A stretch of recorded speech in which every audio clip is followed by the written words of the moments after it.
Missouri lawmakers are debating a package of policies to protect landlords from local government regulations. The bill would enshrine the right of property managers to deny rentals to tenants based on the use of federal housing vouchers, as well as block other local regulations. Missouri Capitol Bureau Chief Joe McLean hears from both sides.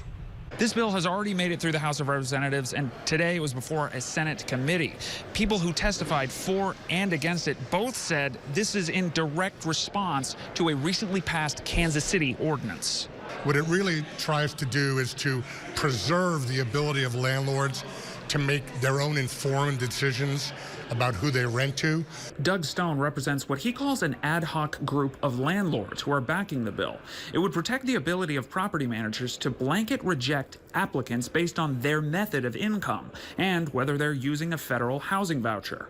It's really about the businessman's ability to decide with whom they want to be able to not just do business, but allow into a building where other people live as well. And landlords are responsible for maintaining safe housing for the entire community. Stone and Republicans in the committee described the policy as a correction of a recently passed Kansas City ordinance, which prevents landlords from rejecting an applicant based on nonviolent criminal records or their use of a voucher.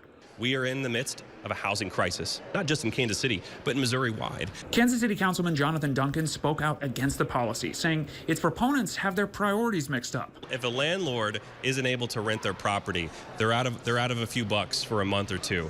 If a tenant who has a voucher, whose voucher expires, that when they waited 2 years for a voucher, they're potentially homeless on the street.